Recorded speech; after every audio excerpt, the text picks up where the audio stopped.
अनुमान न लगा लीजिए किसी व्यक्ति के बारे में, पूरा अनुमान उस बात से न लगाइए। तो पहली नजर में, पहले स्तर पर हम किसी व्यक्ति को परखेंगे उसकी वेशभूषा से। दूसरा प्रभाव हमारे मन पर उस व्यक्ति के बारे में जो अंकित होगा, वो प्रभाव होगा उसकी देह यष्टि का, उसका शरीर कैसा है।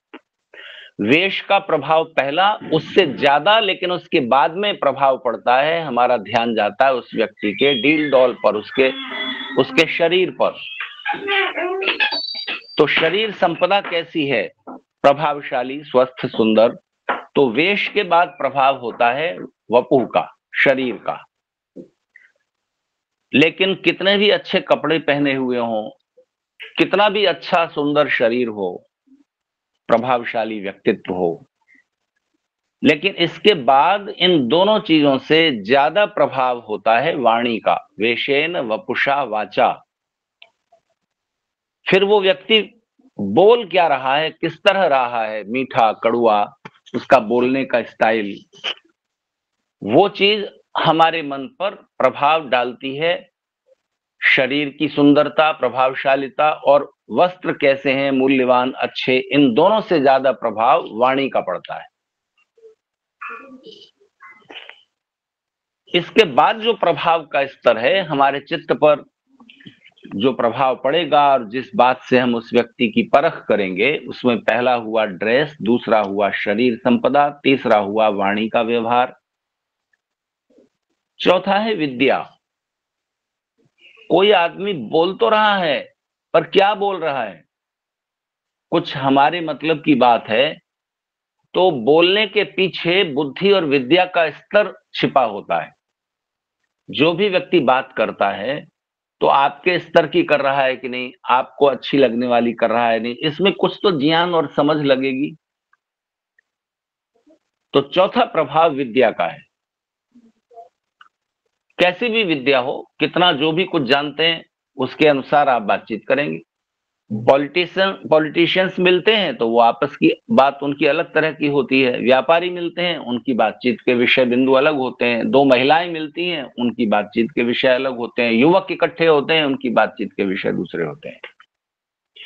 जिस भी विषय को केंद्र में रखकर बातचीत हो रही होगी, आपको उस विषय के बारे में कुछ तो मालूम होना चाहिए।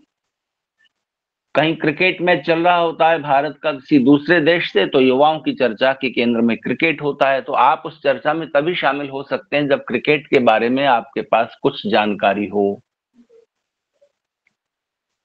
तो आपको परखा जाएगा आपके अंदर जो भी ज्ञान संपदा है उससे, जिस भी तरह की है। फिर आप उन्हीं तरह के लोगों में प्रभाव डाल पाएंगे। वही व्यक्ति आपको अपने निकट लेंगे और आपके प्रभाव क्षेत्र में आएंगे। जो आप जैसे वो हैं, आप उनके जैसे हैं और उनके क्षेत्र की जानकारी आपके पास है। तो वेशेन वपुषा वाचा विद्या, ड्रेस हो गया, फिर शरीर की संपदा, इसके बाद वाणी, इसके बाद वाणी के पीछे जो आपका बोलने का ढंग है और जो बातें आप बोल रहे हैं उनका प्रभाव होगा। इसके बाद प्रभाव स्तर और परखने का स्तर आता है, वो चीज है विभव। आपके पास जिस भी तरह की विद्या है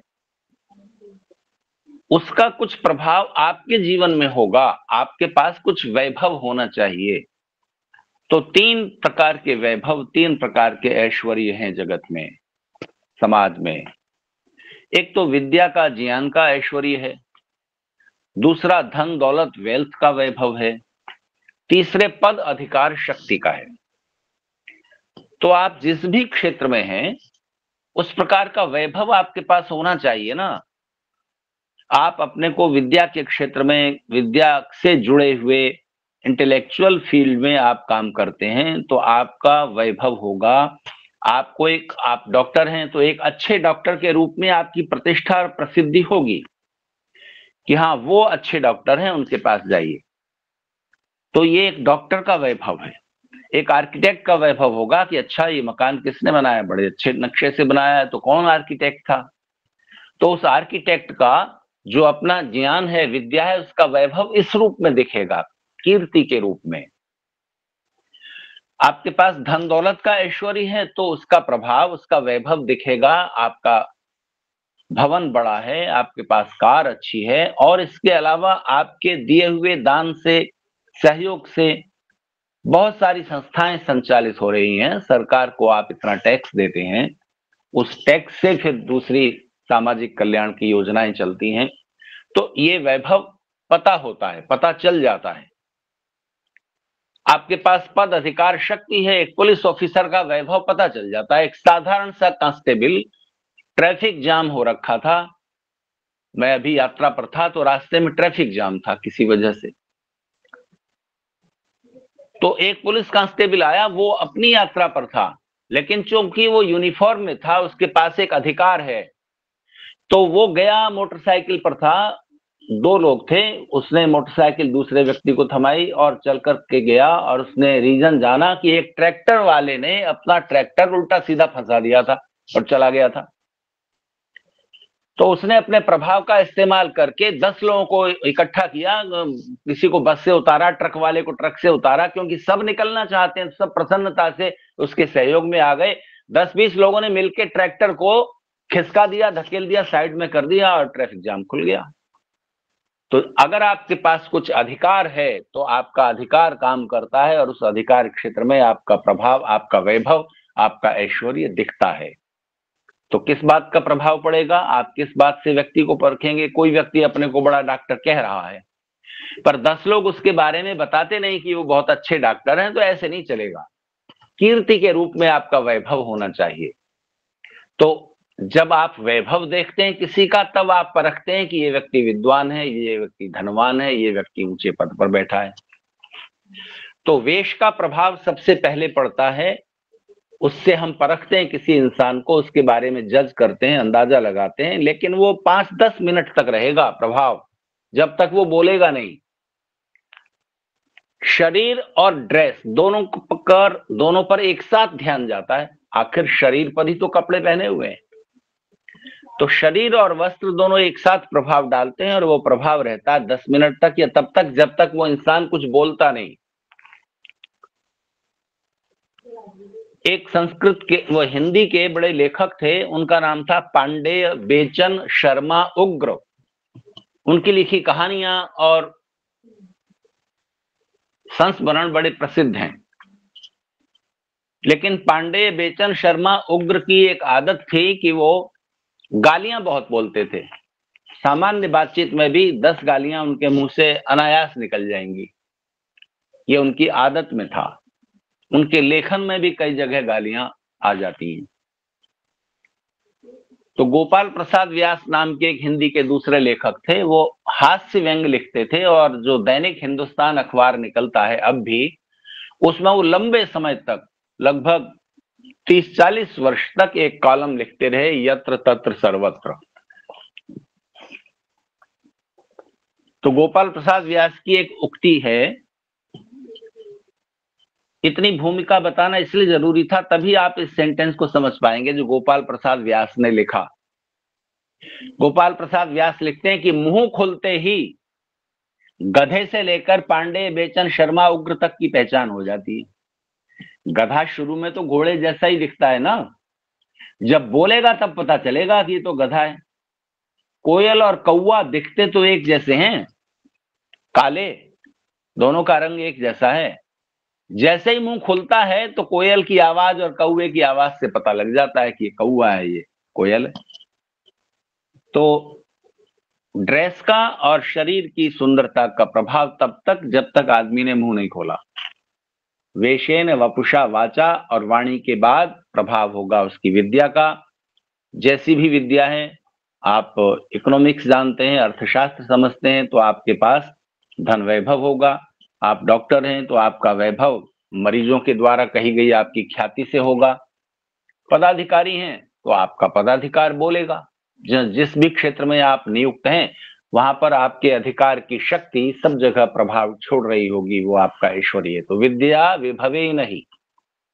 आखिरी बात उन्होंने कही कि ये सारी चीजें पीछे रह जाती हैं, सबसे अंत में परीक्षा होती है। व्यवहारेण च हे राजन पुरुषस्तु परीक्षते। तो इतनी सब बातों को मिलाकर हम परखते हैं किसी व्यक्ति को। तो व्यवहार के द्वारा मनुष्य की परीक्षा होती है, लेकिन व्यवहार इतने काम की चीज है, इतनी मूल्यवान है कि मनुष्य का तो काम व्यवहार के बिना चलेगा ही नहीं। इसलिए हमारे भारतीय दार्शनिकों ने सत्य की परीक्षा का, एक तो हो गई मनुष्य की परीक्षा उसके व्यवहार से होती है, दार्शनिकों का कहना है, भारतीय दार्शनिकों का कहना है, बल्कि उनके इस बात से दुनिया के सभी दार्शनिक सहमत होंगे, इसमें कोई विरोध नहीं हो सकता। वो कहते हैं सत्य की परीक्षा का आखिरी चेकिंग पॉइंट क्या है? सत्य को परखने के लिए, सत्य और असत्य को अलग अलग करने के लिए, क्या सत्य है क्या असत्य है इस बात को जानने के लिए बहुत सारे टूल्स इस्तेमाल किए जाते हैं, और न्याय दर्शन उसको 16 अंगों में विभक्त करता है। तो उसमें सबसे पहला है प्रमाण। प्रमाण कई प्रकार के हैं, मुख्य 3 हैं। शब्द प्रमाण, किसी के कहे हुए पर विश्वास, हम ऋषियों की बात पर विश्वास करते हैं। ब्रह्मा से लेकर जैमिनी पर्यंत ऋषि महर्षियों की जो आखिरी श्रृंखला है, श्रृंखला की आखिरी कड़ी है महर्षि दयानंद सरस्वती, उन्होंने जो लिखा है हम उसको प्रमाण मानते हैं। वेद में जो लिखा है हम उसको प्रमाण मानते हैं। तो किन्हीं के वचनों पर विश्वास, किन्हीं के शब्दों पर विश्वास, ये शब्द प्रमाण है, सबसे पहला है। पर सत्य की परीक्षा का ये सबसे आखिरी बिंदु नहीं है। शब्द प्रमाण के बाद बुद्धि से उसकी परीक्षा होनी चाहिए। अनुमान से, बुद्धि से, तर्क से उस बड़े से बड़े व्यक्ति के द्वारा कही गई बात की परीक्षा बुद्धि से होगी। और बुद्धि से भी अगर वो बात सच लग रही है तो आखिरी चेकिंग पॉइंट होगा व्यवहार अविसंवाद। वो व्यवहार से, प्रैक्टिकल में जब हम समझेंगे उस बात को, तो वो सत्य प्रैक्टिकल में भी सत्य उतरना चाहिए। कितनी भी बड़ी से बड़ी बात कही गई हो, कितने भी बड़े से बड़े विद्वान ने, साइंटिस्ट ने, ऋषि ने, प्रसिद्ध व्यक्ति ने कोई बात कही हो, किसी भी बड़ी से बड़ी प्रसिद्ध किताब में कोई बात लिखी हुई हो, वो तब तक प्रामाणिक नहीं है जब तक वो बुद्धि के अनुकूल नहीं है, तर्क के अनुकूल नहीं है। और इससे बात प्रत्यक्ष के विरुद्ध नहीं होनी चाहिए, व्यवहार के विरुद्ध नहीं होनी चाहिए। किसी बड़ी से बड़ी प्रसिद्ध और बहुत बड़े साइंटिस्ट की लिखी हुई किताब में ये लिख दिया गया हो कि हाइड्रोजन और नाइट्रोजन मिलाने से पानी बनता है, तो आप उस साइंटिस्ट की बात पर विश्वास करते हैं कि भाई इतने बड़े साइंटिस्ट हैं। लेकिन अगर हाइड्रोजन नाइट्रोजन मिलाकर देखेंगे, व्यवहार में लाएंगे, तो व्यवहार में लाते ही पता चल जाएगा कि ये बात गलत है। पानी तो हाइड्रोजन ऑक्सीजन मिलाने से ही बनेगा। और कोई कितना भी कह रहा हो कि हाइड्रोजन ऑक्सीजन मिलाने से पानी नहीं बनता, अरे बना के देखो ना, निर्णय हो जाएगा सत्य क्या है असत्य क्या है। तो ये बात इतनी मूल्यवान है भारतीय दार्शनिकों की, जिससे दुनिया के सारे झगड़े सुलझ सकते हैं। सारे नहीं, कम से कम आधे तो सुलझ जाएंगे, क्योंकि दुनिया में जितने भी झगड़े हैं, जितने भी युद्ध हैं, उनके 2 ही कारण हैं, या तो स्वार्थों का टकराव या अहंकार का टकराव। स्वार्थों के टकराव को अगर न्याय किया जाए तो न्यायाधीश निर्णय कर देगा, क्योंकि वो प्रत्यक्ष चीज है कि भाई ये जमीन किसकी है। 2 लोग कह रहे हैं कि जमीन मेरी है। अभी कल परसों हमारे एटा का एक छोटा कस्बा है, शहर, टाउन, जलेसर नाम का, वहां कोई दरगाह बनी हुई थी, और दरगाह की जो दीवार थी, उस दीवार से जुड़ी हुई जमीन थी किन्हीं दूसरे सज्जन की। उनको वहां मकान बनाना था, वो मकान बनाने के लिए पहुंचे तो कुछ लोग इकट्ठे हो गए, उन्होंने कहा कि ये तो दरगाह की जमीन है। तो वहां के जो एसडीएम थे उनको रिपोर्ट किया गया, तो उन्होंने सारे दस्तावेज मिलाए कोर्ट में, और सारा साबित हो गया कि जमीन तो इस आदमी की है। तो वहां झगड़ा शुरू होने वाला था, कुछ अंशों में हुआ भी, लेकिन सुलझ गया क्योंकि प्रमाण मिल गए कि दरगाह की जमीन नहीं है। वहां वक्फ बोर्ड का भी कोई मैटर नहीं था, तो इसलिए फैसला हो गया। तो जो भौतिक संपदा के झगड़े हैं वो प्रमाण के द्वारा सुलझ जाएंगे, पर अहंकारों का झगड़ा कैसे सुलझे? क्योंकि मम सत्यम जब बीच में आ जाता है ना, क्या सत्य है ये बात पीछे रह जाती है। कौन सच है, कौन ज्यादा विद्वान है, कौन सच्चा है, ये बात जब ईगो बीच में आ गई तो फिर झगड़ा नहीं सुलझता। और कलेक्टिव ईगो जब बीच में आ गई तो हिंदू कहेगा हमारी बात सच है, मुसलमान कहेगा नहीं हमारे कुरान में जो कहा है वही सच है, ईसाई कहेंगे बाइबल में जो कहा है वो सच है। तो फिर कैसे फैसला होगा? तो एक ही तरीका है, व्यवहार में उतार के देखो ना। जो भी आप कह रहे हो कि धरती चौकोर चपटी है, तो व्यवहार से पता चल जाएगा, बुद्धि से पता चल जाएगा। तो व्यवहार अविसंवाद सत्य की परीक्षा का आखिरी चेकिंग पॉइंट है।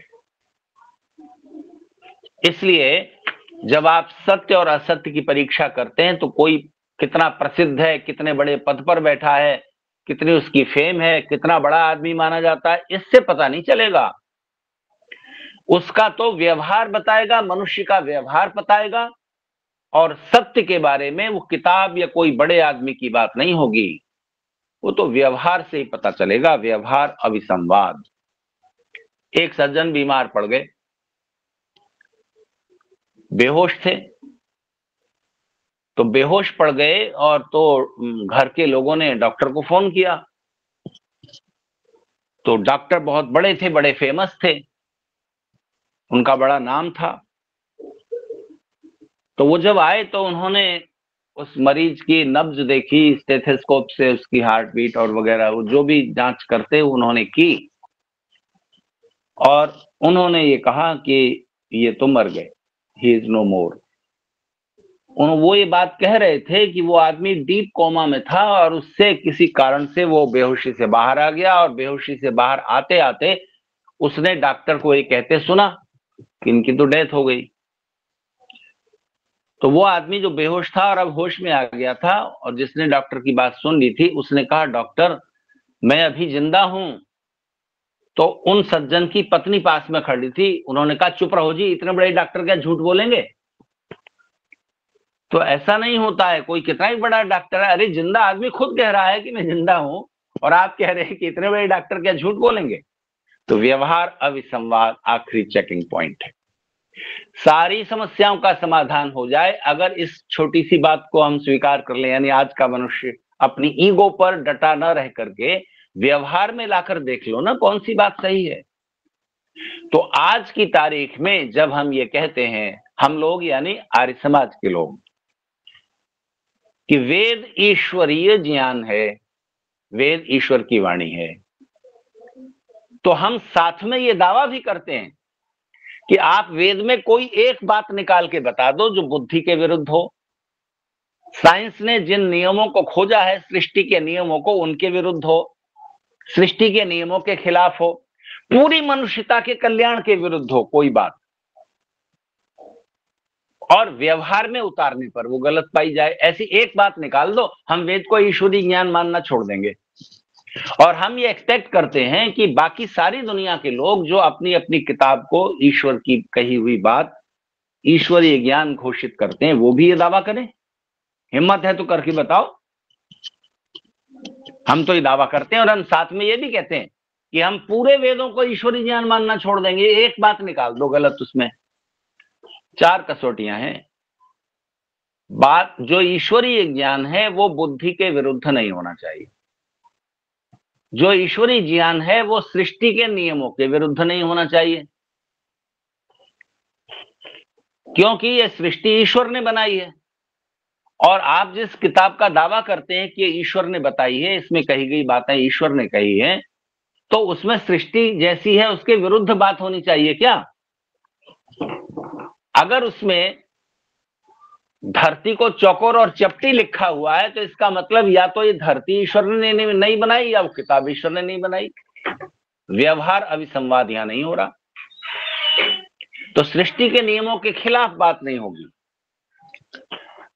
बुद्धि के विरुद्ध नहीं बात होगी, सृष्टि के नियमों के विरुद्ध नहीं होगी, और उस किताब में किसी एक देश, एक समय और एक परिस्थिति में जो बात ठीक है, सार्वकालिक नहीं है, वो नहीं होगी।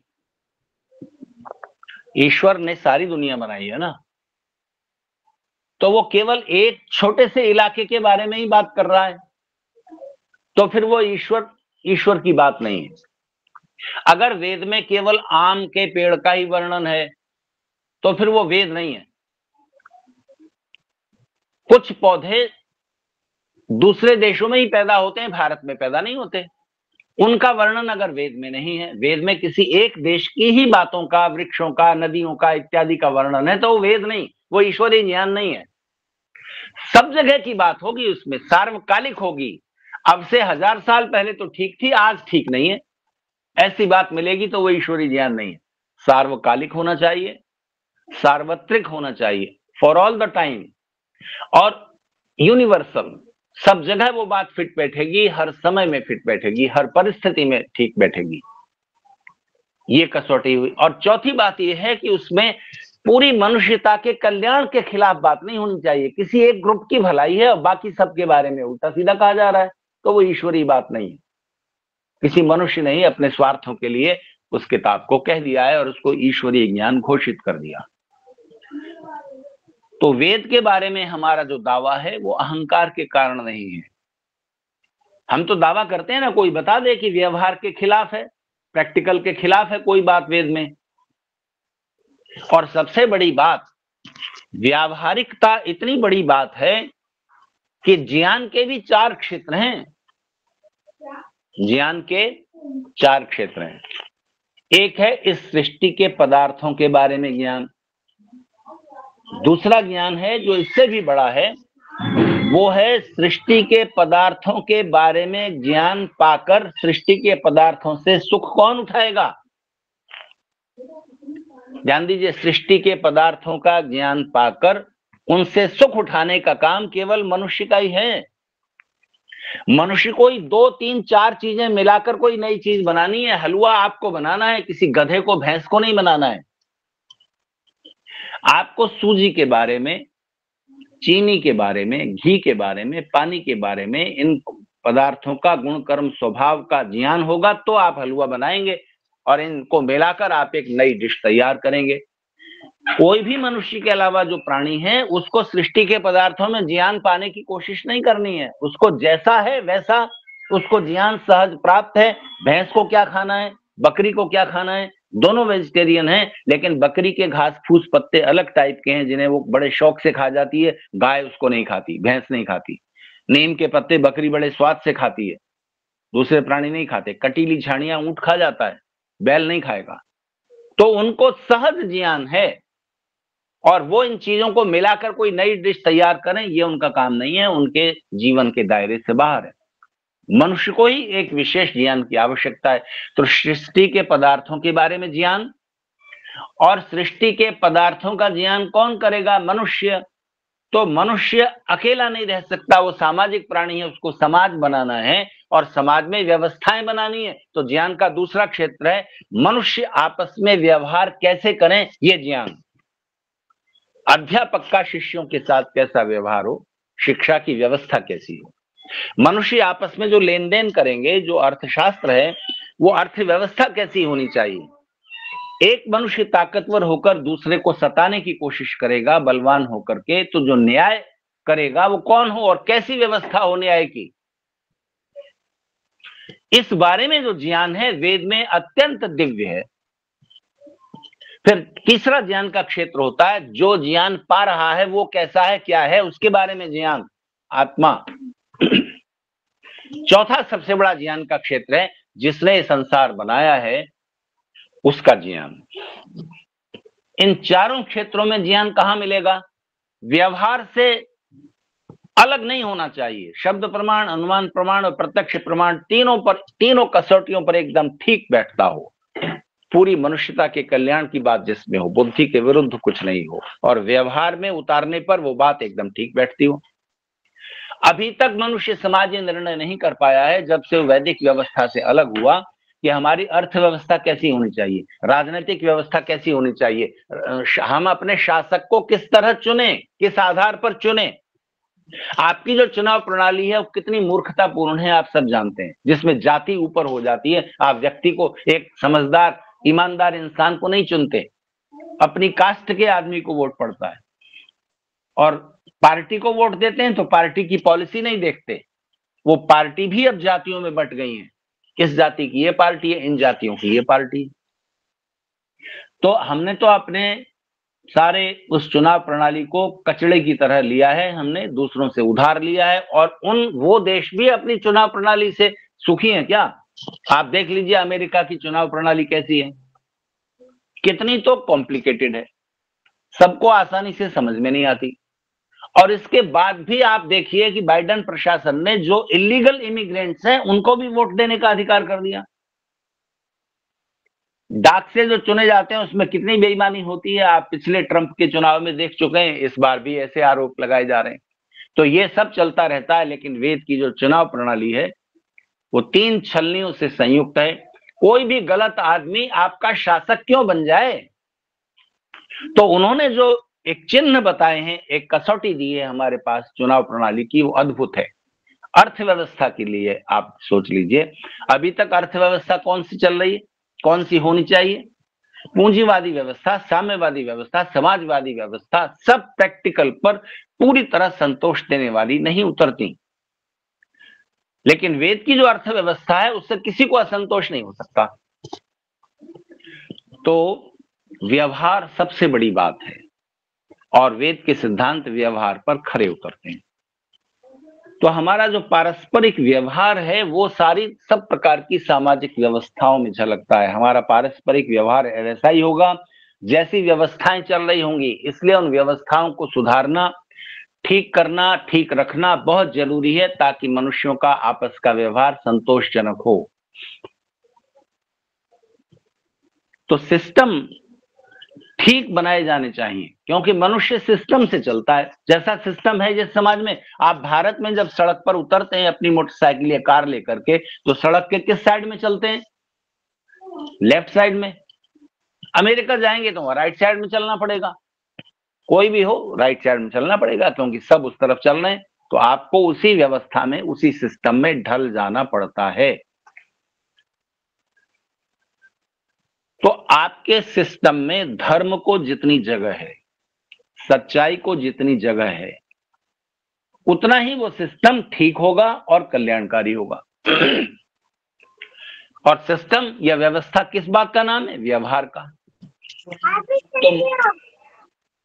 तो मनुष्यों का जो आपस का व्यवहार है, किन्हीं की आवाज आ रही है, म्यूट कर लें।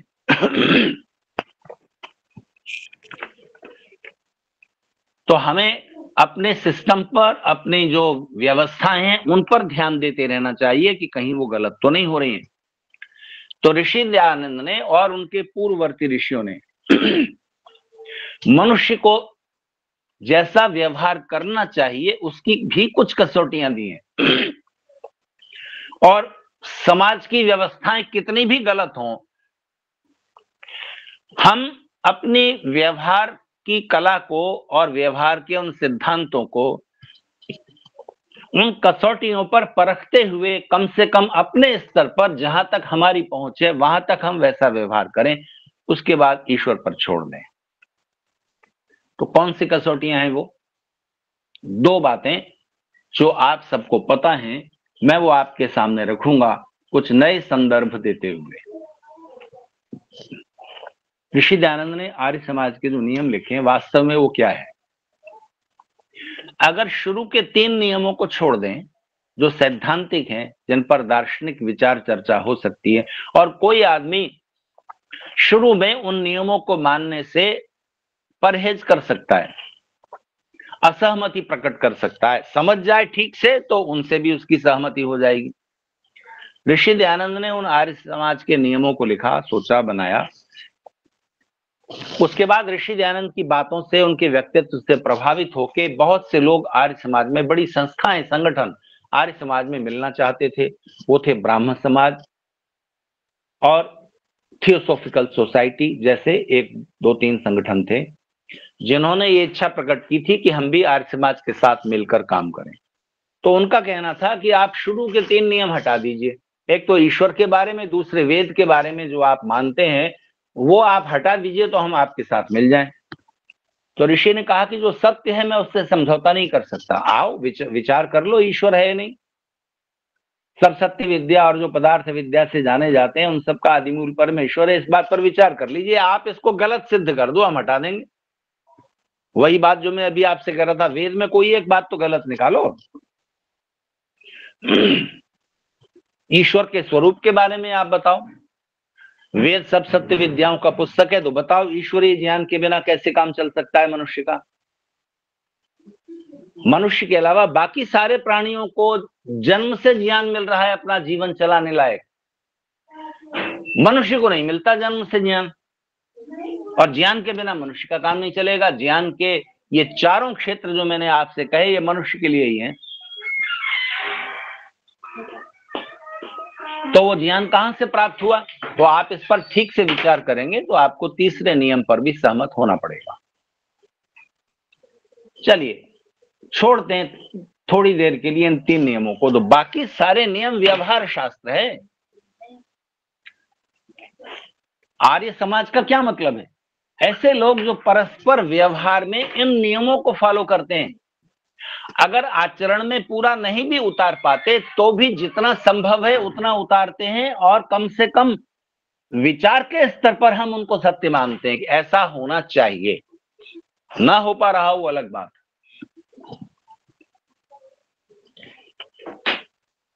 तो ऋषि दयानंद ने स्पष्ट समझ में आने वाली कुछ बातें, जहां व्यवहार शब्द या वर्तन शब्द का ही प्रयोग किया है। ऋषि दयानंद बरतना चाहिए बहुत बार लिखते हैं। बरतना चाहिए मतलब बरतना चाहिए, उपयोग में लाना चाहिए, प्रैक्टिकल करना चाहिए, व्यवहार में लाना चाहिए। इस अर्थ में ऋषि दयानंद का ये शब्द है गुजराती प्रभाव से।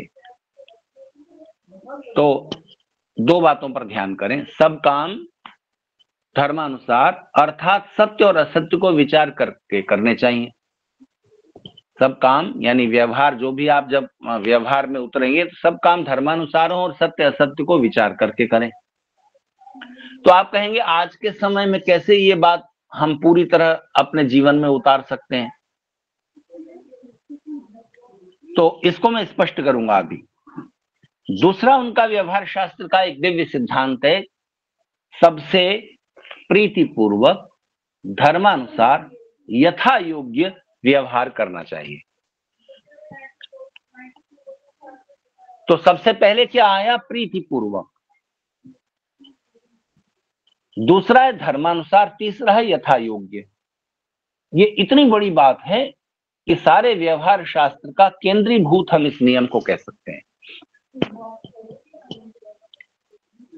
शुरू में जो बात मैं आपसे नीति शास्त्र की कह रहा था पिछले व्याख्यान में, जो मानव व्यवहार के संबंध में पिछली चर्चा जो हमारी आपसे हुई थी कि साम दाम दंड भेद, उसमें सबसे पहले साम है। सामयति शांति से, समझा बुझाकर। कहीं भी झगड़ा है, किसी चीज से आप असहमत हैं, तो सबसे पहले समझा बुझाकर आप बात ठीक करें, जो सब सुधर जाए। अगर समझने से भी ना माने तब दूसरा स्तर आता है दाम का। दाम मतलब दमन, थोड़ा एग्रेसिव हो।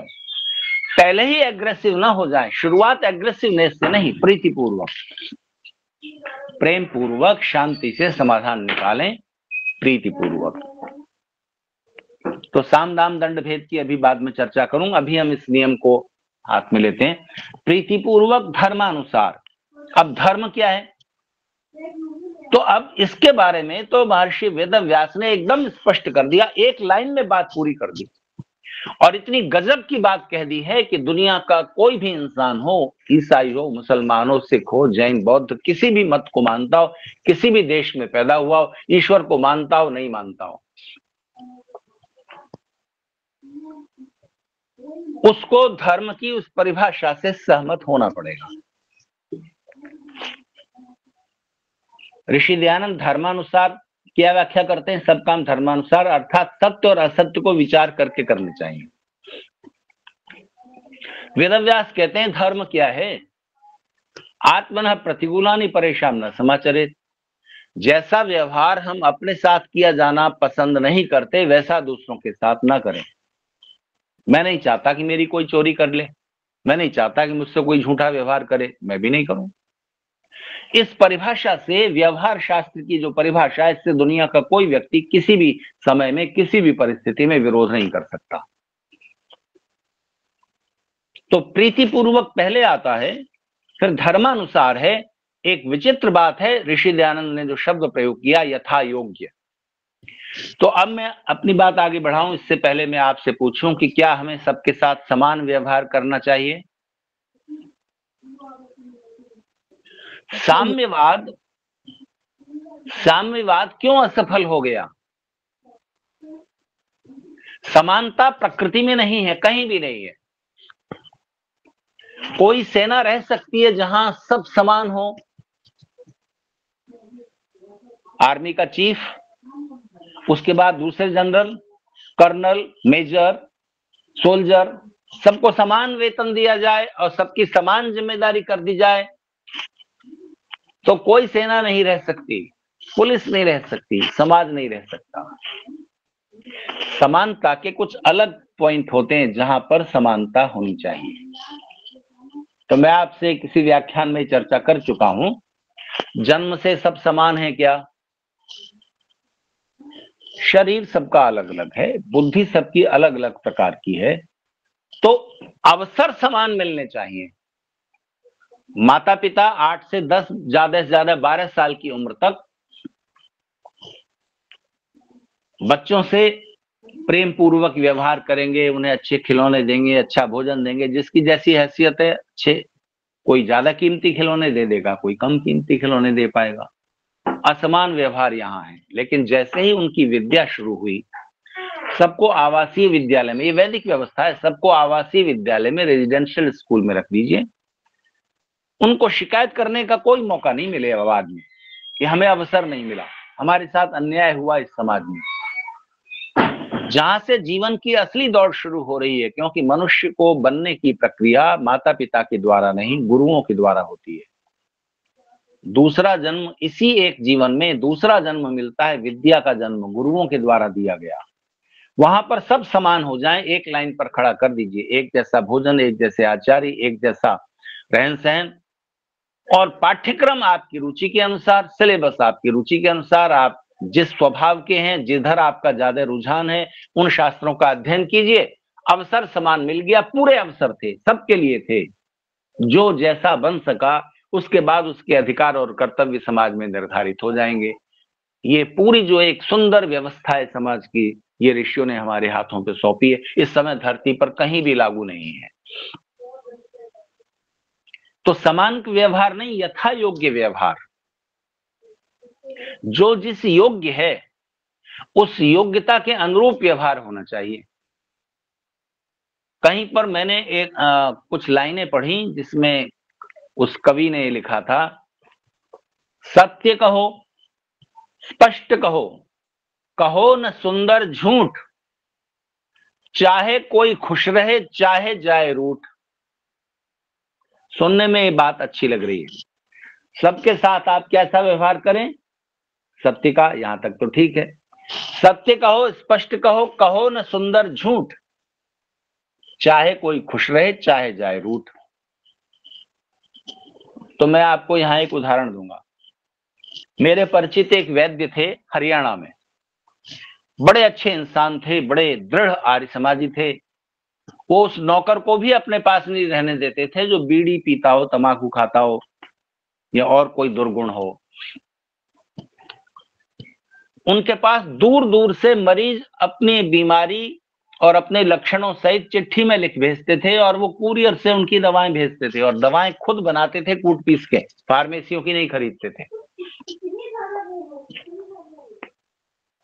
बड़े विचित्र व्यक्ति थे। सुबह 3 बजे उठ जाते थे और रात 11 बजे तक अपने काम में लगे रहते थे।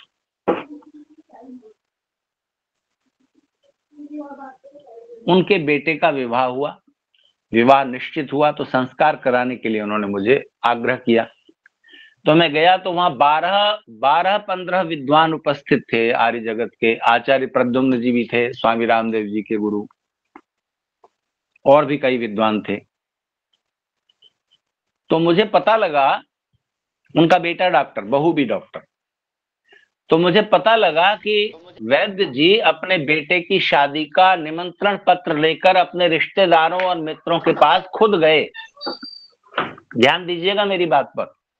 वैद्य जी अपने बेटे की शादी का निमंत्रण पत्र लेकर खुद अपने रिश्तेदारों और मित्रों के पास गए और सबको जाकर हाथ में निमंत्रण पत्र दिया और कहा कि देखो, अगर बीड़ी सिगरेट पीनी हो, शराब पीनी हो, तो शादी में मत आना।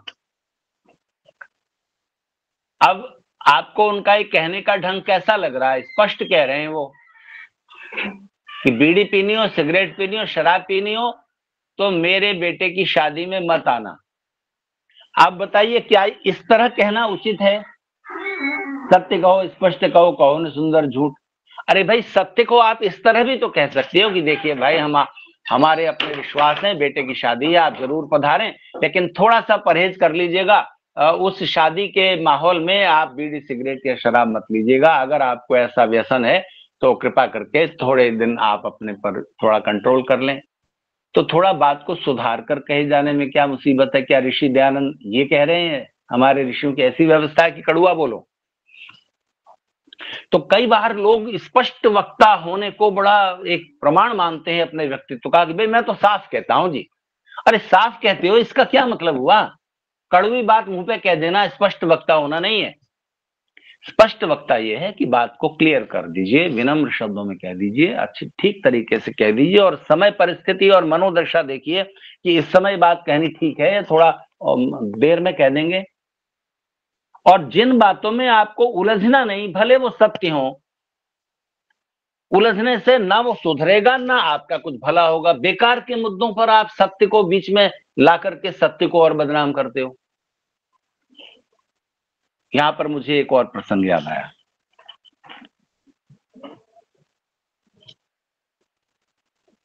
आपको पता है कि शादी के बाद जब विवाह संस्कार हो जाता है तो पत्नी पति के बाईं ओर आ जाती है, और पति, अब वो पति पत्नी हो गए, युवक युवती, तो पति सिंदूर हाथ में लेकर के बालों में बीच में मांग भर देता है, मांग में सिंदूर भर देता है। अब इस बात को मैं जो कहने जा रहा हूं कहूं उससे पहले मैं आपको ये याद दिला दूं कि आर्य समाज ने हिंदू समाज की जितनी ऐसी बातें थी जो हिंदू समाज व्यवहार में लाए हुए था और जिससे हिंदू समाज का बहुत पतन हो रहा था, नुकसान हो रहा था, उसका विरोध किया। जैसे पत्नी के मर जाने पर पति तुरंत थोड़े दिन बाद ही शादी कर लेता था, कर सकता था, व्यवहार में नियम चल रहा था। और पति के मर जाने पर पत्नी जिंदगी भर विधवा रहे, यह अन्यायपूर्ण नियम था। आर्य समाज ने इस गलत परंपरा का विरोध किया। बचपन में ही शादी कर दी जाती थी, इस बात का विरोध किया। बूढ़े लोग छोटी उम्र की लड़कियों से शादी कर लेते थे, इस बात का विरोध किया। लड़कियों को पढ़ने का अधिकार नहीं था, इस बात का विरोध किया। देश गुलाम है, विदेशी राजा कितना भी अच्छा हो, पिता के समान सुखदाय हो, तो भी स्वदेशी राज्य जैसा नहीं हो सकता, ये बात ऋषि दयानंद ने कही। आर्य समाज ने इस बात को प्रचारित किया। आर्य समाज के स्वतंत्रता के आंदोलन में सबसे ज्यादा बड़ा हिस्सा आर्य समाज से प्रभावित लोगों ने लिया। आर्य समाज के इन सुधारवादी बातों से ही प्रेरित होकर के अधिकांश लोग आर्य समाज में आए। मूर्ति पूजा गलत है, मृतक श्राद्ध नहीं होना चाहिए, ये बातें तो उन्होंने बाद में समझी। सामाजिक सुधार से प्रभावित होकर लोग आर्य समाज से जुड़े, बाद में उन्होंने उन सिद्धांतों को भी समझा। अब मैं उस मूल पॉइंट पर आता हूं। मांग में सिंदूर भर दिया जाता है, हिंदू समाज की ये परंपरा है। ध्यान दीजिए, हिंदू समाज में ये परंपरा चल रही है कि विवाह संस्कार पूरा होने पर पत्नी पति के बाईं ओर आ जाती है और मांग में सिंदूर पति भर देता है, और फिर वो विवाहित स्त्रियां इसको अपने सौभाग्य का चिन्ह मानती हैं और जीवन भर मांग में खुद अपने बालों में लाल रंग एक सिंदूर भरती रहती हैं। जैसे ही नहाए धोए, बाल साफ हो गए, इसके बाद दोबारा से सिंदूर भर लेंगे। तो विवाह संस्कार के समय क्रिया की जाती है और आर्य समाज के भी जितने पुरोहित हैं इस विधि को कराते हैं। अब मैं आपके सामने एक बात कहता हूं कि विवाह संस्कार की विधि जिन ग्रंथों में बताई गई है वहां पर इस विधि का उल्लेख ही नहीं है कि बालों में सिंदूर भरा जाए। न संस्कार विधि में है, जिसको आर्य समाज के पुरोहित और विद्वान मान्यता देते हैं। ऋषि दयानंद के निर्देश पर किन्हीं विद्वान ने लिखी थी। ऋषि दयानंद संस्कार विधि को नामकरण संस्कार तक जांच पाए कि उनका देहांत हो गया, ऐसा कहा जाता है। तो संस्कार विधि में मांग में सिंदूर भरने का विधान नहीं है। जिन गृह्य सूत्रों के आधार पर संस्कार विधि लिखी गई और पौराणिक जगत की भी जो विवाह की विधियां लिखी गई हैं उन गृह्य सूत्रों में मांग में सिंदूर भरने का विधान नहीं है। अब अगर आर्य समाज के कोई पुरोहित कहीं संस्कार कराने के लिए बुलाए जाएं और उनको कहा जाए कि सिंदूर भरवाइए जी, तो वो कहें कि नहीं जी ये नहीं भराएंगे, ये गलत है, ये किसी ग्रंथ में नहीं लिखा हुआ है। तो अब मैं आपसे पूछता हूं, अनम्यूट कर लीजिए अपने को, जो भी आप उत्तर देना चाहें, क्या ये विरोध करना ठीक है? सत्य तो यही है कि लिखा नहीं है कहीं, लेकिन इस बात का, इस परंपरा का कि हिंदू समाज में महिलाएं मांग में सिंदूर भरती हैं, इस बात का विरोध करना चाहिए? नहीं नहीं नहीं नहीं, नहीं तो नहीं सत्य तो यही है कि लिखा नहीं है। नहीं, लेकिन समय के अनुसार जैसे प्रसन्नता सबको हो, रीति रिवाज सबके तो देखिए क्या है, जो चीज प्रैक्टिस कुछ बातें उसको पूरा करना पड़ता है। नहीं, देखिए प्रैक्टिस में तो ये था कि स्त्री जीवन भर विधवा रहती थी, प्रैक्टिस में था, तो क्या ये चलने देना चाहिए था? ये तो गलत था ना। लड़कियों को पढ़ने नहीं देना, बस अपना खाना बनाना सीख लें, घर के काम सीख लें। तो देखिए, मैं आपसे जो कहना चाह रहा हूं वो बात ये है कि जिस बात को कोई मान रहा है, आचरण में ला रहा है, उससे उसके जीवन पर, परिवार पर, समाज पर कोई गलत असर नहीं जा रहा, तो उसका विरोध करके और बुद्धि भेद पैदा करके क्या लाभ होगा? तो वो आपकी बात रिजेक्ट कर दी जाएगी, आप कितना भी बोलते रहो। ठीक है, तो अच्छा लगता है, महिलाओं को अच्छा लगता है, करने दो ना, आपको क्या परेशानी है उसमें? तो अब मैं कुछ हाँ जरूर जरूर बताएं जी। में एक संस्कार है सीमांत संस्कार। हाँ जी, मांग बनने का है, वो सीमांत संस्कार है। नहीं नहीं नहीं, मैं आपको जो बात कह रहा हूं कि विवाह के बाद मांग में सिंदूर भरा जाता है, सीमंतोन्नयन संस्कार जो है वो बालों में कंघे से संवारना है, बस। वहां भी सिंदूर भरने का नहीं है, सिंदूर भरने का विधान वहां भी नहीं है और विवाह संस्कार में भी नहीं है, पर ये चल रहा है। तो मेरा ये कहना है कि सत्य कहो, स्पष्ट कहो, कहो न सुंदर झूठ, सुंदर झूठ मत कहिए, और उसके भी अपवाद होंगे, एक्सेप्शन होंगे। सुंदर झूठ कहने के भी एक्सेप्शन होंगे। जैसे मैं आपको उदाहरण कहता हूं, सब जगह आप झूठ सुंदर बना करके पेश न करें। कहीं कुछ विशेष परिस्थिति होगी जिसमें आपको सुंदर झूठ कहना होगा, बाद में कुछ देर बाद आप सच्चाई बताएंगे। उदाहरण लीजिए, एक छोटे बच्चे की मां का देहांत हो गया, बच्चा है 4 साल का। 4 साल का बच्चा आत्मा अमर है, पुनर्जन्म होता है इत्यादि फिलोसॉफी नहीं समझ सकता। उसे मां की याद आती है और वो रोता है, और वो रोज पिता से पूछता है कि मम्मी कहाँ है, मम्मी कहाँ है, मम्मी कहाँ है। तो एक दिन पिता बच्चे को घर की छत पर ले जाते हैं और दिखाते हैं एक तारा, और कहते हैं कि भगवान ने देखो मम्मी को, तुम्हारी मम्मी को वो तारा बना दिया है, जब भी मम्मी से मिलना हो ऐसे देख लिया करो, और थोड़े दिनों में मम्मी आ जाएंगी। कुछ भी कह के उन्होंने बच्चे को बहला दिया, बच्चा खुश हो गया। मैं समझता हूं ये पाप नहीं है। हाँ, सत्य की जीत हमेशा होनी चाहिए। थोड़े दिन बाद जब बच्चा थोड़ा बड़ा हो जाएगा, तब उसको धीरे धीरे आप समझाएं कि इस आघात को वो सहन कर सके। मम्मी मर गई, अब कभी नहीं आएंगी, कभी नहीं मिलेंगी, ये सत्य तुरंत कह देने से उस बच्चे के दिल पर क्या बीतेगी, ये भी तो सोचो। तो सुंदर झूठ बोलना एक्सेप्शनली होगा, रोज के व्यवहार में नहीं। आप मेरी बात से सहमत हैं? तो ध्यान देना चाहिए। सहमत है। आप ट्रेन में, जी आप ट्रेन में यात्रा कर रहे हैं और वहां बहस छिड़ गई कि कांग्रेस पार्टी अच्छी है कि बीजेपी। आप किसी के भी समर्थक हो, अभी तो वोट नहीं पड़ रहे ना ट्रेन में, और आप जानते हैं कि वो कांग्रेस को अच्छा मानने वाले 5 लोग हैं और आप अकेले हो, तो आप सौम्य शब्दों में, साम ढंग से आप कह सकते हैं अपनी बात, लेकिन इस तरह न कहें कि वहां विरोध बढ़ जाए, क्योंकि अभी उसका कोई फायदा नहीं है। अभी उसका कोई फायदा नहीं है। आप कोई अकाट्य बात कह सकते हो, सौम्य शब्दों में कह दो, विनम्रता से कह दो, वैर विरोध ना बढ़े, इस तरह से कहना। तो हमेशा कोई बात जिस रूप में कही जाती है उसकी विवेचना जरूरी होती है। तो ऋषि दयानंद ने प्रीति पूर्वक सबसे पहले रखा है, कड़वे ढंग से मत कहिए, साम नीति से चलिए, फिर एग्रेसिव होइए, फिर पनिशमेंट का नंबर आता है, उसके बाद भेद। ये चारों के अंदर भी, इन 4 सूत्रों के अंदर भी, साम दाम दंड भेद के अंदर आपके जीवन की रोज ऐसी घटनाएं होती हैं जिसमें आपको इन चारों को अप्लाई करना पड़ेगा। किस तरह से? शायद मैं आगे की चर्चा में इस बात की व्याख्या करूं। मैंने पहली बार पार्ट 2 करके व्याख्यान दिया है,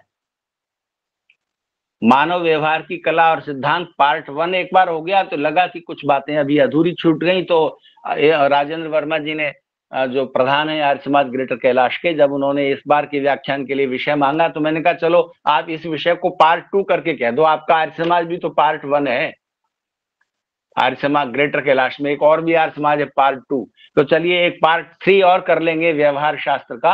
आपको अपने रोज के जीवन में इतने 4 लोगों से निपटना पड़ता है। मैं पिछले व्याख्यान में आपसे कह चुका हूं, जो आपसे आगे निकल गए, जो आपके बराबर हैं, जो आपसे पीछे छूट गए, आपसे छोटे हैं, निचले स्तर पर हैं, और वो जो दुष्ट स्वभाव के हैं, इन चारों को कैसे हैंडल करना। एक सिद्धांत है पतंजलि का, जो मैंने आपको पिछली चर्चा में कहा था। एक सिद्धांत हमारे दूसरे नीतिकारों का है, आप चाणक्य को उसमें जोड़ सकते हैं, विदुर को भी जोड़ सकते हैं। तो साम दाम दंड भेद, ये भी हमारे नीति शास्त्र के एक व्यवहार है। दाम का मतलब पैसा नहीं है, यहां पर दाम का मतलब है दमन, उग्रता, थोड़ा उग्र होना। तो कहीं भी कुछ झगड़ा हो और इस तरह के लोगों से करना हो, तो उसमें आपको इन चारों सूत्रों को भी, मुदिता, मैत्री, करुणा, उपेक्षा, इन चारों के साथ इन चारों को भी जोड़ना होता है, समन्वय करना होता है, और वो बातें आपकी रोज की जिंदगी में काम आएंगी। और समाज व्यवस्था तो हमारे ऋषियों की बहुत दिव्य है ही। तो 3 तरह के लोग प्रायः हमें मिलते हैं, एक हमसे छोटे हैं, दूसरे हमसे बड़े हैं, तीसरे बराबर के हैं। एक अलग बात कह रहा हूं व्यवहार सिद्धांत की। छोटे लोगों को प्यार, स्नेह, वात्सल्य, प्रेरणा देनी पड़ती है, बड़े लोगों को सम्मान देना पड़ता है, इज्जत देनी पड़ती है, आदर देना पड़ता है, बराबर के लोगों से निभाना पड़ता है। मुश्किल यह है कि छोटे लोगों को प्यार देना आसान है, बड़े लोगों को सम्मान आदर देने में थोड़ा युवाओं की ईगो कभी कभी हर्ट होती है, जैसे वो पैर नहीं छूना चाहेंगे या उनकी बात नहीं मानना चाहेंगे, तो फिर भी निभ जाता है, हो जाता है। छोटे लोगों को प्यार देना बिल्कुल आसान है, हर कोई कर लेगा। बड़े लोगों को सम्मान देने में थोड़ा सा ईगो आड़े आती है, लेकिन फिर भी हो जाता है। बहुत मुश्किल होता है बराबर वालों के साथ निभाना।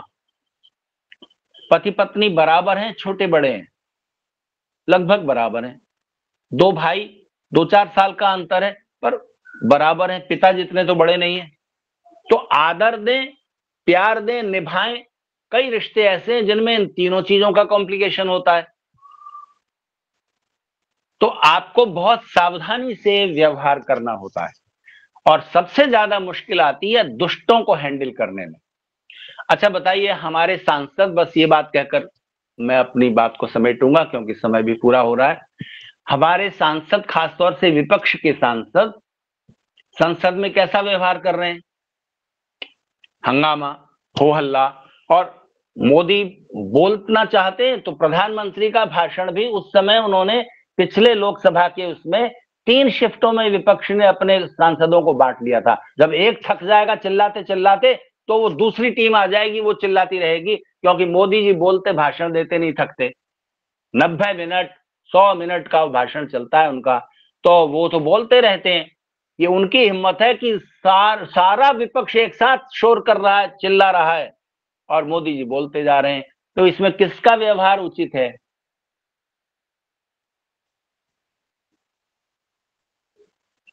मोदी जी का या विपक्ष का? मोदी जी का। मोदी जी का। अच्छा, अभी राहुल गांधी पूछ रहे थे स्पीकर से, ओम बिरला से, कि ये माइक जो है कौन कंट्रोल करता है, तो मेरा माइक क्यों बंद कर दिया जाता है? राहुल गांधी ये सवाल उठा रहे थे। मैं अगर स्पीकर हूं या मैं प्रधानमंत्री हूं या आप हों और हम आर्य समाज के लोग अगर नीति के उन सूत्रों का अवलंबन कर रहे हों जो हमारे ऋषियों ने बताए हैं, तो एक छोटा सा काम करना चाहिए। ये ब्रिटिश पीरियड का रूल आपने संसद नई बना ली, उसमें आपने क्यों रखा हुआ है कि मेज पर कुछ कुछ फीट की दूरी पर माइक लगे हुए हैं, सबकी आवाज एक साथ जाएगी? क्या ये उचित है? एक व्यक्ति भाषण दे रहा है, दूसरा उसके बीच में चिल्ला रहा है, तो इस व्यवहार को आप कैसे रोकेंगे? क्योंकि माइक सबके सामने लगा रखा है। आप ऐसा क्यों नहीं करते जैसा आर्य समाज ग्रेटर कैलाश में होता है? वक्ता का भाषण हो गया, उसके बाद 15 मिनट आधा घंटा क्वेश्चन आंसर का सेशन है, तो कार्डलेस माइक है ना अब तो माइक कार्यकर्ताओं के हाथ में है, जो बोल रहा है और जिसको अध्यक्ष इजाजत दे रहे हैं कि हाँ वो प्रश्न पूछना चाहते हैं, माइक उन तक पहुंचा दिया जाए, तो हो हल्ला होगा ही नहीं कि सब उठकर चिल्लाने लगे। इतना बड़ा सदन है, सब जगह माइक लगे हुए हैं, सब एक साथ बोलने लगेंगे, किसी की बात सुनाई नहीं देती। तो पता नहीं एक सरल सी बात क्यों नहीं कर दी जाती, जो बोल रहा है माइक बस उसके पास होना चाहिए। जब आप कुछ बीच में प्रश्न क्यों उठा रहे हो, किसी के भाषण की धारा क्यों तोड़ रहे हो? भाषण पूरा हो जाने दो, उसके भाषण के बाद आप अपनी बात कहना, आपको भी तो टाइम मिलेगा, तब माइक आपको मिल जाएगा। तो जो लोग आपके उचित मार्ग में, लक्ष्य में रुकावट बन रहे हैं, चौथी कैटेगरी के लोग, जिनके बारे में पतंजलि ने उपेक्षा शब्द कहा है, और हमारे दूसरे नीतिकार 4 सूत्र बताते हैं, साम दाम दंड भेद। ये लोकसभा से लेके आपके घर की पार्लियामेंट तक जब कोई विचार विमर्श हो रहा हो, मान लीजिए घर में कोई बात है कि पिकनिक के लिए कहां जाएं, या आज शाम को संडे को किस रेस्टोरेंट में चलें, बेटे को किस स्कूल में एडमिशन दिलाएं, अमुक रिश्तेदार की शादी में जाना चाहिए नहीं जाना चाहिए, जाएं तो कौन कौन जाएं, इत्यादि बहुत सारे मुद्दे उठते रहते हैं। सब जगह ये रूल्स काम आएंगे। तो संक्षेप में मैंने इन 2 व्याख्यानों में चर्चा की है। कुछ बातें अगर छूट गई हो तो आप मुझे बता देंगे, वर्मा जी को बता देंगे कि इन बातों पर और चर्चा होनी चाहिए। तो समय अभी प्रश्नोत्तर का तो नहीं बचा, लेकिन आप अपने प्रश्न भेज सकते हैं, वर्मा जी के थ्रू मुझ तक पहुंच जाएंगे और फिर अगले व्याख्यान में हम इस पर भी चर्चा कर लेंगे। तो आज मुझे नहीं मालूम कितने लोग जुड़े हमारी इस चर्चा में, तो जितने भी लोग जुड़े आपने धैर्य और शांति से सुना, तो आप सबका धन्यवाद, और माननीय राजेंद्र वर्मा जी का, आर्य समाज के अधिकारियों का पुनः धन्यवाद। नमस्ते आचार्य। नमस्ते जी, नमस्ते जी, नमस्ते। बहुत अच्छा लगा, बहुत नमस्ते। एक मिनट, आप सबसे अनुरोध है, कृपा करके रुकें। सर्वप्रथम मैं हमारे आर्य समाज के संरक्षक श्री योगेश मुंजाल जी से अनुरोध करता हूं कि वो डॉक्टर साहब का धन्यवाद करें। योगेश, मुझे लगता है कि डॉक्टर साहब ने सारे प्रश्न इसमें उठ सकते थे उनका उत्तर दे दिया है, शायद और कोई प्रश्न नहीं उठेगा। ये एक बड़ा ही महत्वपूर्ण विषय है व्यवहार का, और आज जो आम तौर पर घरों में या ऑफिस में या पार्लियामेंट में या ऐसे स्थानों पर जो आपस में थोड़े मन मुटाव होता है, वो व्यवहार ठीक न होने की वजह से ही होता है।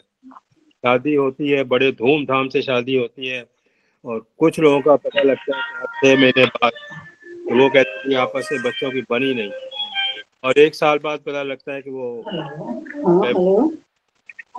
इस तरह की जो बातें, एक ही बात को कहने के अलग अलग तरीके हो सकते हैं, और जो अच्छा तरीका है वो हम कहेंगे तो वो बात मान भी ली जाएगी, क्लेम भी नहीं होगा। तो इस तरह का टोन, हमारी जो बोलने की टोन है वो बहुत इम्पोर्टेंट है। ज्यादा 80-90% जो आपस में टोन की वजह से होते हैं। तो लगा दिया होगा, मैं बिल्कुल से बोल रही हूँ। तो शायद हमारे कहेंगे जो संयुक्त परिवार से, जॉइंट फैमिली से वो टूट रही हैं, इसी वजह से टूट रही हैं, हमारा व्यवहार ठीक नहीं है। तो आज के प्रवचन ठीक है कि हम अपना व्यवहार ठीक करें। मैं आचार्य आप सुनने वालों का, श्रोताओं का भी धन्यवाद करता हूँ कि हर मास हम आप लोगों को बुलाते हैं तो आप और आचार्य जी का प्रवचन सुन लेते हैं। मैं एक बार फिर आचार्य जी का धन्यवाद करता हूँ और आशा करता हूँ कि आगे भी आचार्य जी हमें प्रवचन देते रहेंगे और आप लोग जुड़ते रहेंगे। धन्यवाद। धन्यवाद योगेश जी। डॉक्टर साहब आज 83 लोग, 83 लोग जुड़े थे सर। अच्छा जी। 83 लोग आज जुड़े थे, और जो बात आपने कही, हम इसी विषय पर मानव व्यवहार की कला और सिद्धांत का भाग 3 भी आपसे जानना चाहेंगे। तो अगले माह इसी को हम इसी विषय का भाग 3 आपसे सुनेंगे सर। जी ठीक है, आप कृपया करके सब म्यूट कर लें, और मैं डॉक्टर साहब से अनुरोध करता हूं कि शांति पाठ के द्वारा आज की सभा को समाप्त किया जाए। ओम द्यौः शान्तिरन्तरिक्षं शान्तिः पृथिवी शान्तिरापः शान्तिरोषधयः शान्ति वनस्पतयः शान्तिर्विश्वे देवाः शान्तिर्ब्रह्म शान्ति सर्वं शान्ति शान्तिरेव शान्ति सामा शान्तिरेधि। ओम शांति शांति शांति। सबको नमस्ते। आचार्य जी, ये सजेशन पार्लियामेंट में जरूर भेजना चाहिए कि सबके बाइक काट दे। जी, हजारों करोड़ रुपया बर्बाद होता है हमारा, आपका टैक्स के रूप में जो जाता है संसद की कार्यवाही पर, और वो बेकार चला जा रहा है। एक दिन की, बिल्कुल ठीक कह रहे हैं सर, एक दिन की कार्रवाई जब ये डिस्टर्ब करते हैं तो करोड़ों रुपया सर नुकसान हो रहा है। हाँ जी जी। आप सभी का बहुत बहुत धन्यवाद, डॉक्टर साहब का भी बहुत धन्यवाद। अगले माह फिर मिलेंगे इसी प्रकार की गूगल मीट में। नमस्ते जी। जी नमस्ते। नमस्ते आचार्य जी।